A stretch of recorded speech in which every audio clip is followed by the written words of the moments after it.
Assalamualaikum warahmatullahi wabarakatuh. Kembali lagi bersama saya, Septi Hasna Rizky. Nah, gimana kabar teman-teman semua nih? Semoga kita semua selalu diberikan kesehatan, kemudahan, dan kelancaran dalam kehidupan kita sehari-hari ya. Oke, nah kita langsung aja. Kita akan membahas mengenai praktikum akuntansi jasa, dagang, dan manufaktur. Tapi sebelum itu, teman-teman jangan lupa di like, komen, share, dan subscribe ya.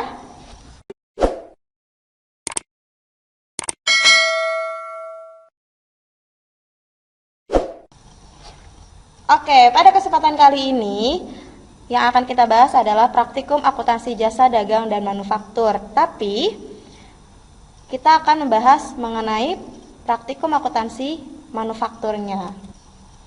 Nah, di sini kompetensi dasar yang akan kita pelajari adalah 3.20, yaitu menganalisis dokumen sumber dan dokumen pendukung pada perusahaan manufaktur. Nanti kita akan menghitung bagaimana sih cara menghitung harga pokok pesanan atau harga pokok prosesnya. Dan 4.20 yaitu melakukan pengecekan dokumen sumber dan dokumen pendukung pada perusahaan manufaktur. Tujuan pembelajaran ini adalah untuk menentukan dokumen sumber dan dokumen pendukung pada perusahaan manufaktur dengan tepat, mandiri, dan bertanggung jawab, serta menganalisis dokumen sumber dan dokumen pendukung pada perusahaan manufaktur dengan tepat, mandiri, dan bertanggung jawab. Jadi, setelah mempelajari ini, teman-teman diharapkan untuk bisa menganalisis dokumen sumber secara mandiri ya. Oke. Selanjutnya di sini ada akuntansi perusahaan manufaktur. Perusahaan manufaktur apa sih? Apa sih itu perusahaan manufaktur? Nah, perusahaan manufaktur itu adalah jenis suatu badan usaha. Jadi, perbedaan manufaktur dengan yang lainnya adalah pekerjaannya yang menggunakan mesin, peralatan, serta tenaga kerja tertentu. Dalam proses pengerjaannya, perusahaan ini memiliki ciri khas, yaitu mengubah suatu bahan mentah menjadi produk jadi yang mempunyai nilai jual yang besar. Jadi, kalau di perusahaan jasa, jadi kan ada perusahaan akuntansi jasa, dagang, dan manufaktur ya. Nah, kalau jasa itu hanya menggunakan jasa seseorang saja atau pelayanan ya. Jadi tidak membutuhkan display ataupun tempat. Jadi yang dibutuhkan hanya pelayanannya saja, hanya jasa orang itunya aja. Nah, kalau dagang itu kita harus butuh tempat. Karena apa? Karena kita akan menaruh barang-barang yang akan kita jual. Dan untuk perusahaan dagang kita hanya menjual dan membeli barang. Tapi kalau ini perusahaan manufaktur itu kita akan membeli bahan mentah, terus kita olah menjadi barang jadi yang akan siap dijual di pasaran gitu. Nah, jadi kalau si perusahaan manufaktur ini dari bahan mentah, bahan setengah jadi sampai ke barang jadi yang siap dijual gitu ya, teman-teman. Nah, di sini ada pengertian manufaktur berdasarkan teknisnya.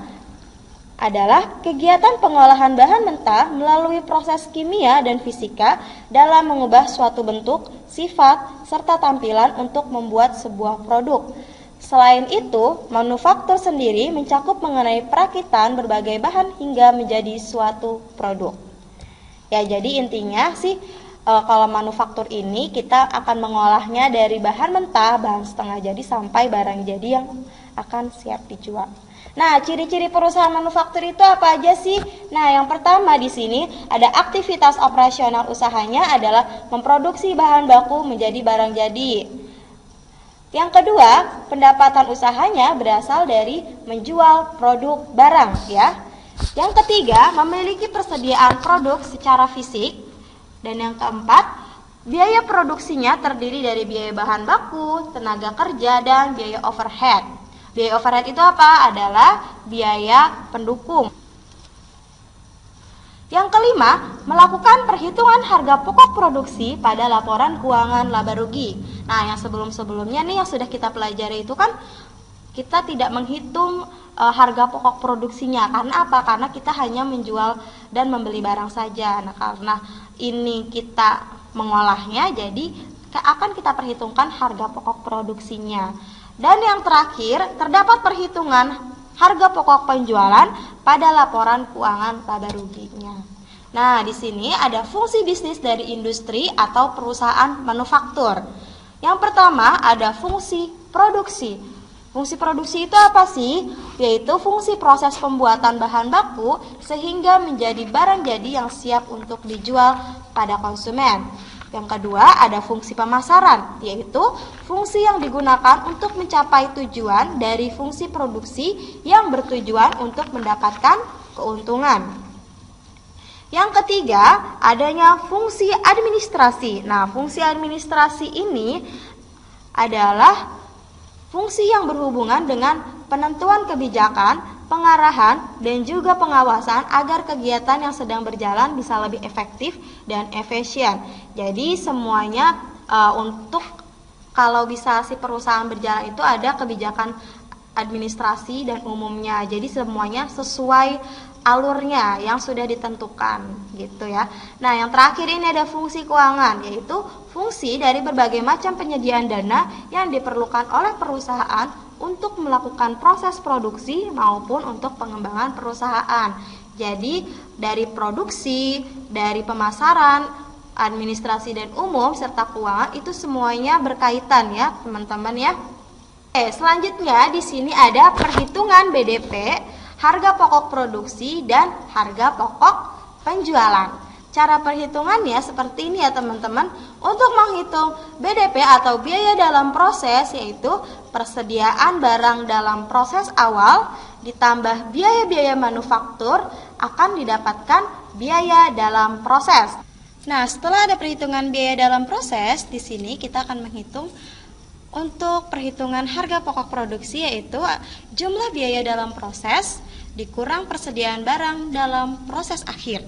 Nah, setelah itu kita akan menghitung juga di sini harga pokok penjualan, yaitu persediaan barang jadi awal ditambah dengan harga pokok produksi dikurangi dengan persediaan barang jadi akhir, dan dapatlah harga pokok penjualan. Nah, di sini ada dokumen sumber yang harus teman-teman ketahui nih. Dokumen sumber itu apa sih? Nah, dokumen sumber itu adalah dokumen yang dipakai sebagai dasar pencatatan ke dalam jurnal atau buku pembantu. Dokumen sumber di dalam perusahaan manufaktur biasanya berupa faktur penjualan, faktur pembelian, bukti kas keluar, bukti kas masuk, dan bukti memorial. Nah, di sini saya mempunyai contohnya, yaitu ada faktur penjualan. Nah, faktur penjualan adalah dokumen yang membuktikan transaksi penjualan produk kepada pelanggan atau konsumennya. Nah, jadi di sini pada saat kita bertransaksi kepada konsumen kita, kepada customer kita, jadi kita harus membutuhkan namanya bukti transaksi faktur penjualan. Nah, faktur penjualan ini biasanya transaksinya dilakukan secara kredit ya, teman-teman. Terus di sini ada faktur pembelian. Nah, faktur pembelian ini adalah dokumen yang membuktikan transaksi pembelian bahan baku atau bahan penolong, ya. Jadi, faktur pembelian ini kalau kita akan membeli barang kepada supplier kita untuk diolah menjadi barang jadi. Nah, di sini kita membutuhkan faktur pembelian. Nah, faktur pembelian itu biasanya adalah dengan cara kredit. Oke, selanjutnya di sini ada bukti kas keluar dan bukti kas masuk. Ya, seperti teman-teman ketahui, bukti kas keluar dan bukti kas masuk ini adalah bukti atas transaksi pengeluaran dan pendapatan atau penerimaan kas. Nah, bukti kas keluar sendiri adalah dokumen yang membuktikan terjadinya transaksi pengeluaran kas seperti pembayaran utang, pembelian tunai, pembayaran beban, dan lain-lain. Nah, kalau bukti kas masuk sendiri adalah dokumen yang membuktikan terjadinya transaksi penerimaan kas dalam perusahaan seperti penerimaan penjualan tunai, penerimaan angsuran piutang dari pelanggan, dan lain sebagainya. Nah, yang terakhir di sini ada dokumen memo atau bukti memorial. Nah, bukti memorial ini adalah merupakan bukti memo dari pejabat dalam perusahaan ke bagian akuntansi untuk mencatat suatu peristiwa bisnis atau keadaan yang bersifat intern.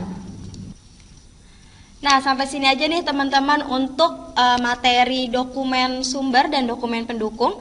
Jadi teman-teman sudah pada tahu ya dokumen-dokumen itu, dokumen sumber itu seperti apa sih, dan misalkan untuk transaksi-transaksi pembelian atau penjualan atau ada transaksi masuk keluar, itu bukti transaksinya seperti apa sih, dan ini sudah saya contohkan semuanya. Jadi nanti teman-teman tinggal lihat aja dan disesuaikan dengan bukti yang ada ya. Jadi kalau teman-teman ada koreksi nih atau ada masukan, kita mau bahas apa lagi selanjutnya, atau mau kasih saran ya, kasih saran apa yang kurang dari materi ini, boleh teman-teman komen aja di YouTube ini. Dan terima kasih sudah mendengarkannya sampai akhir. Semoga kita semua selalu bisa diberikan kesempatan untuk masih terus belajar ya, untuk terus belajar, terus melakukan hal positif, hal baik di kehidupan kita sehari-hari, dan tetap sehat semuanya ya, karena kesehatan itu adalah yang paling utama. Nah, berikut latihan yang harus kalian kerjakan ya teman-teman. Yang pertama adalah jelaskan apa yang dimaksud dengan perusahaan manufaktur. Dan yang kedua, jelaskan perbedaan perusahaan jasa, dagang, dan manufaktur. Yang ketiga, fungsi apa saja yang ada di perusahaan manufaktur. Yang keempat, jika kalian mendirikan perusahaan manufaktur, barang atau makanan atau minuman apa yang akan kalian buat? Kenapa kalian memilih barang atau makanan atau minuman tersebut? Dan yang kelima, dokumen apa saja sih yang dibutuhkan pada saat transaksi jual barang secara kredit, beli barang secara kredit, dan adanya pengembalian barang dari customer. Silahkan kalian isi ya teman-teman. Sampai jumpa di video selanjutnya.